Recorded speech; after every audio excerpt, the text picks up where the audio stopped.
Alright, you guys, and welcome back to another video. Today, we have an update to the monthly report, and I want to go ahead and take a look at it. I don't want this to be too much of a long video. I kind of just want to talk about a few key things. I'll probably skip certain areas of the monthly report. They usually go into different community things, VFX, and technical stuff that we don't really have to worry too much about. But I have heard that there's some interesting things in this monthly report, such as CIG is working on a lot more ships. So, without further ado, let's get right into the June monthly report. Okay, so to kick things off, we're starting with AI, and I'm just going to zoom in a little bit so we can see it a little bit better. Okay, so that way if you guys want to read along with me, you can. Okay, June saw AI features improving the behavior of group NPCs for more consistent combat experience. To do this, they added an object representing the group that shares perception information about targets at the appropriate time. And I'm sure they get into some more technical stuff around that. Okay, this is the first implementation of that system. A lot of technical stuff there. Right now and for a long time, AI tech is going to be very dependent on server performance. So a lot of the really cool stuff that they're probably working on, the players won't really see that because if the server is not performing well, then the NPCs are not going to perform well. That's just kind of the way it is. And so I think that we're really going to have to wait until server meshing comes out, and not just when it comes out, when it becomes more performant. So when server meshing can actually start affecting the performance of the game in a positive way, I don't think we're really going to see major leaps and bounds with AI and NPCs until then. But this is still a lot of work that they have to do on the back end with their tools to make sure that they can actually accomplish those goals. In animation, the animation team continued to fix technical issues with Copion, animate assets for new creatures, uh, for numerous creatures. That's really good. So we know that they're also working on the storm wall, and they're also working on the quasi grazer, and there will potentially be more creatures that they're adding to different planets and biomes as time passes. I'm assuming there will also be, of course, things like the pyro crab, creatures that are specific to different star systems, and as those star systems come online, it will be very interesting to potentially go and hunt those things. Okay, art characters in June. The character art team progressed with the specialist armors, finalized an update to the utility armor, and supported requests for the character customizer. Art debt for looting items was worked on too. Character concept art team continued exploring designs for utility armors and completed handoff sheets for specialist armors, while the hair team kicked off new beards and hairstyles. Okay, so with this, I think it's very interesting and something that I said in the video that I made after CitizenCon about legendary armor. Okay, so we're gonna address the utility and specialized armors first. I think it's a good direction that CG is going in. I do want to see more specialized armors that gives advantages if you're doing things in a specific career. But particularly right now, I don't really think that that's going to be super useful. And basically, what I said in my other video is it really comes down to the gameplay design. Right now, I personally think it's too early.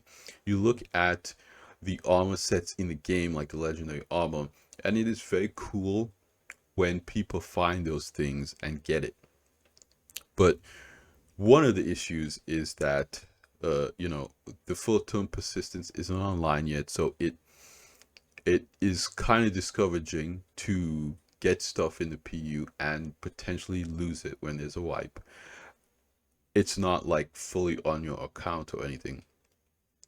And uh, the usefulness of those items aren't the same as if it was like a traditional MMO where there is no, where the character leveling and progression is just very different from Star Citizen. Star Citizen does not have a lot of those mechanics. So the gear doesn't really play as an important role. As long as you can find gear that works, that's kind of all you need in Star Citizen. Um, Everything outside of that is kind of just like role play or glamour gameplay. Now, I think CAG wants to change a lot of that by adding different functionality to different armor sets. And so the idea with that is to make players have a more meaningful choice of what armor set that they wear. Uh, and so if they want to get to a point where they can have, legendary armor that is just better with certain gameplay than other armor, they have to build in those features, like having more weapon slots on combat armor, and having more utility slots on industrial armor, and maybe having more life support on medical armor, because maybe you have to get in a situation where you have to rescue somebody, so you might want to have not have to worry about recharging the life support systems in your suit, so you have longer oxygen and whatnot. So I think that if CIG did that, yes, obviously that would be very exciting. So I think it's a good direction. I just think that, um, you know, at the end of the day, they have to build in those gameplay systems first to require players to want to use those armors, and and then it'll be very exciting. But again, I think it's a good direction. Then we have, of course, new beards and hairstyles. CIG showed a little bit of this off. I think that's very exciting too. A lot of people are very interested in the character customizer to be able to make their character look more specific. Okay, then we have art ships. Okay, last month the ships team progressed with the RSI Polaris, getting close to finishing the interior for the gray box review. The exterior is heading towards final content with the parallax occlusion mapping and the lighting being completed. Okay, so with the Polaris, that's very exciting. A lot of people, well, I think CIG is saying that they're targeting um, IAE this year to have the Polaris in our hands. Now, hearing that the interior is still in gray box is kind of worrying. I would hope that it's, closer to final art, that they're just kind of signing things off on it, because, we're a few months away. So hopefully they could get that done in only a few months. It was in game during Invictus flying around, but again, it didn't have an interior.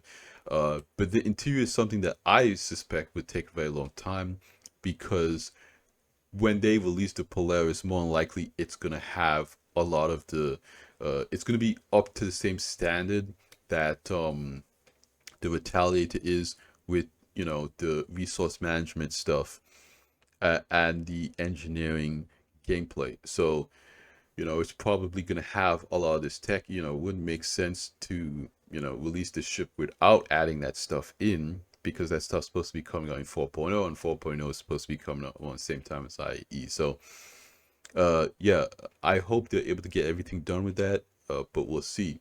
And then the RSI Zeus Mark II is also approaching its final content review. And with the Zeus Mark II, I think what they said was that the ES is going to come out first. So hopefully they can release the CL and the MR shortly after that. Because I think a lot of people are going to be really excited about the CL. 7 unannounced vehicles were worked on too.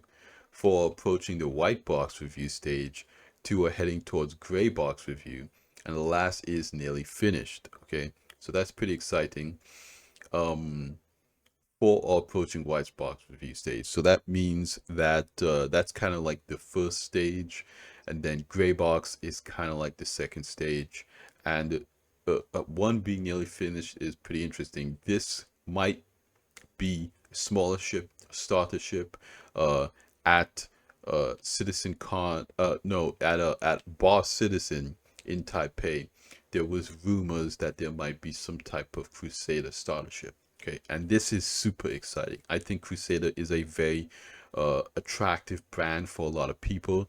They have great maneuverability, good performance. They look great.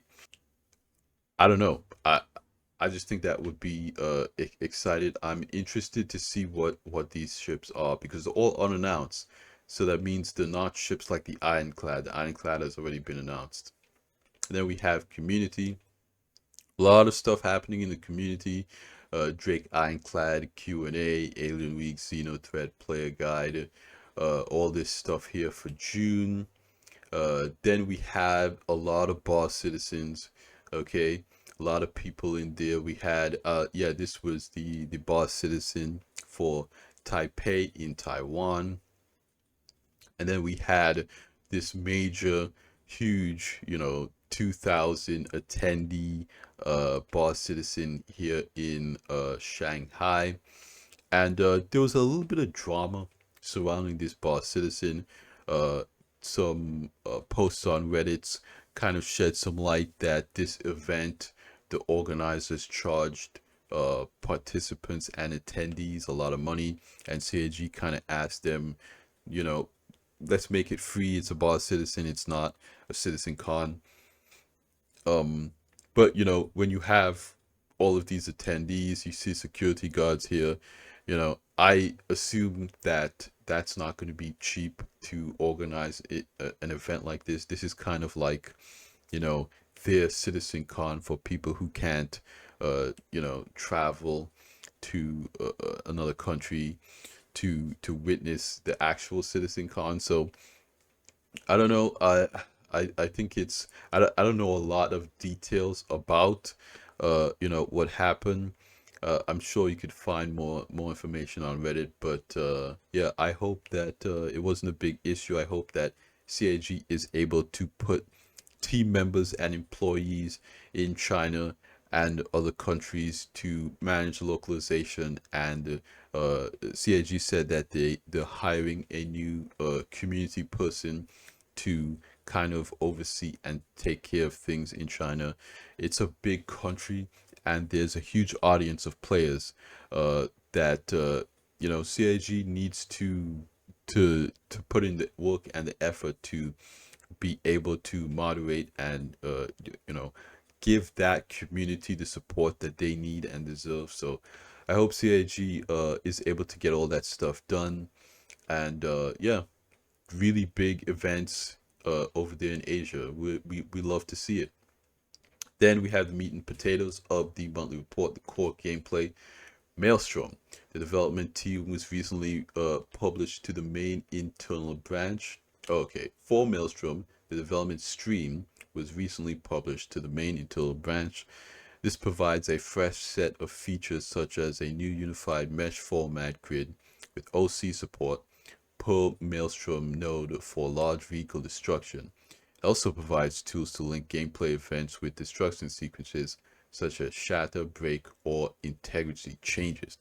This is very exciting. So, how your ship is destroyed. We saw a little bit of this at Citizen Con when two Gladius collided and parts flew off everywhere. So the destructibility of ships is going to be changing. Now, I thought Maelstrom was already in the main branch when they talked about, everything we were seeing at Citizen Con being added to the game over the next 12 months. I think that maybe it wasn't, and it was just in the build for Squadron 42, but now it's getting added to the persistent universe. So that's very exciting. The unified mesh format brings numerous improvements to the Vulkan pipeline and tunnel code coverage alongside a flexible pipeline to bake supplementary data required for Maelstrom destruction. This is like technical stuff surrounding Maelstrom. Following a full task breakdown, implementation of the transit factor began. I don't know. What do you mean?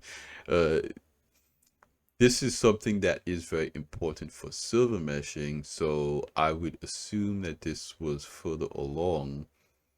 but you know, I guess they're now starting to work on that in June. Um, yeah, the transit engineers continue supporting the upcoming Alpha 324 release. Yeah, for radar and scanning, work was completed to allow FPS ping to be used from certain seats. First being in vehicles that lack their own radar. This would more likely be ground vehicles. Alongside this, the team resolved several issues when using FPS radar within vehicle zones to direct things outside. Work continued on the headlighting effect caused by FPS ping. With the devs now able to apply different colors to different factors such as hostility, several other parameters were added to the headlight effect to allow the fine-tuning of visuals, including fade, timeout, occlusion, fill, and outline. So this kind of just like essentially marks up uh, points of interest, things on your HUD for the FPS scanning that you should be paying attention to. That's pretty standard.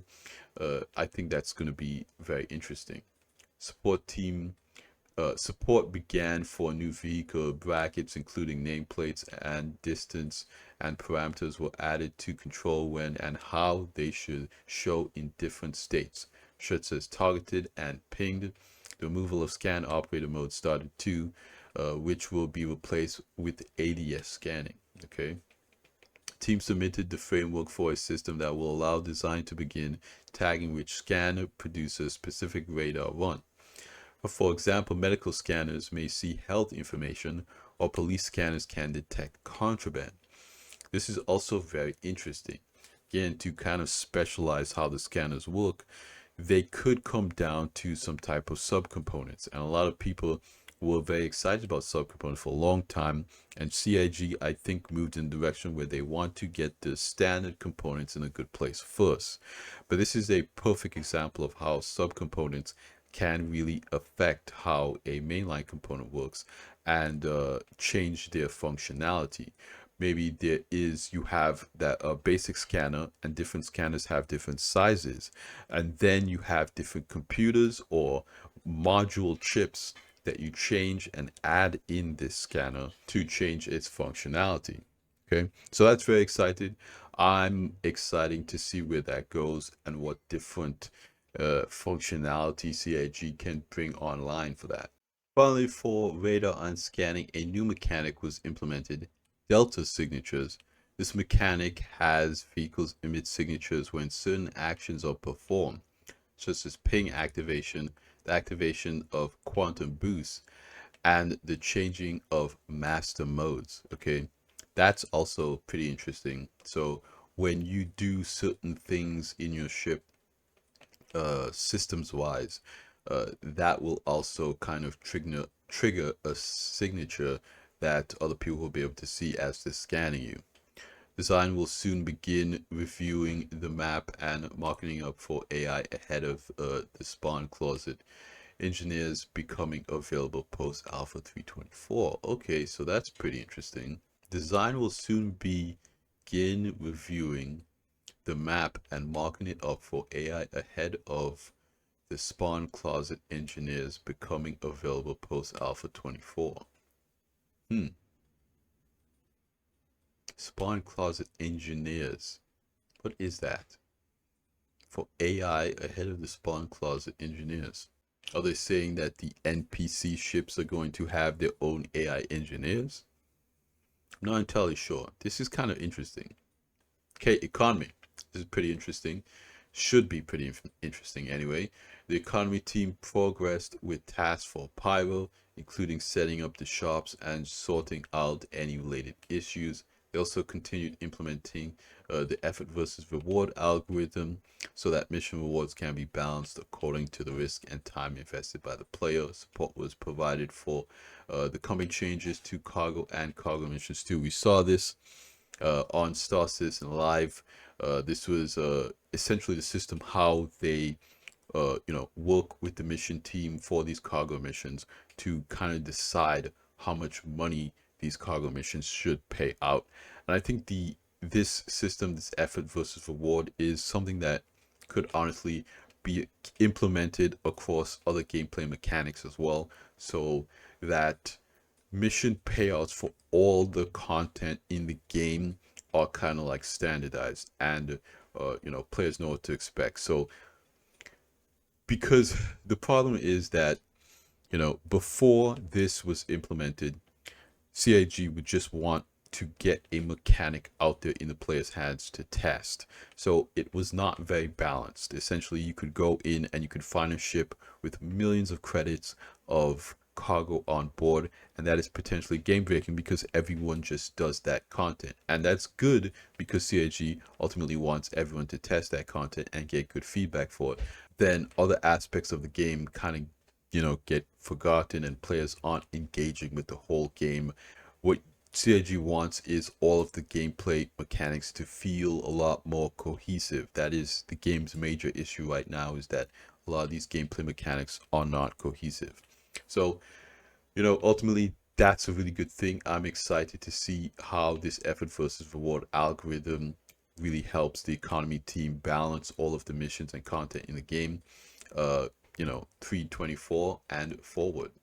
As mentioned in last month's monthly report, the team will to rebalance the prices of entire sets of items, including vehicle components, power plants, coolers, shields, quantum drives, weapons, etc., FPS weapon attachments, ammunition, consumables, and commodities. So they're going through all of the items in the game that you can get in shops, or all of the components, all of that stuff, and kind of reworking their prices across the board to kind of work better with the economy. Now, ultimately, this is something that they're probably going to have to do again when crafting comes out, because if you're going to be able to craft power plants or whatnot, they're going to have to break down the components, what makes up those things. But yeah, they need somewhere that they can start from. And it ends off with VFX, which we're not going to worry too much about. This the VFX team supported teams on deliverables planned for 3.24, 4.0, including the Zeus Mark II. Very cool. Locations on new biome archetypes, acidic caves, new modules for pyro, VFX progress with tasks for several upcoming features, fire hazards, and the resource networks, and pyro. So there was a lot done for VFX, actually. Not too bad right there. That's a pretty good monthly report. I was not expecting them to have 7 unannounced ships in the works, with 1 being almost finalized and 2 in gray box phase. Now, if you look at the Polaris's interior is in gray box, and they expect that to be out by IAE. So more than likely there will be the Polaris and 3 other ships at IAE available that is straight to flyable. I think CIG is kind of in a phase where they're putting out about 2 concept ships a year versus what they were doing before, where they had a bunch of concept ships and a lot less straight to flyable. So now they're more like 7 to 8 straight to flyable ships a year and 2 concept ships. I think that's a pretty good cadence of ship releases per year. But we'll see. IAE, I think, is going to be very interesting. I'm excited for the players to come out. It is going to be very game changing, and more than likely by that time, hopefully, fingers crossed, knock on wood, we have 4.0 for the end of the year. 3.24 is taking a long time to come out. I would hope that we would be in wave 1 by now. It is July, but I want the team to make this release really good, because it's a major change to the way we interact with the game. It's changing all the inventory systems, and that's gonna be huge. But I don't want to take up too much more of you guys' time. Thanks for hanging out with me. That's gonna be end of this video. Like I always say at the end of these videos, you guys, like the video if you liked it, subscribe if you want to see more, and I will see you guys in the next one. Salud.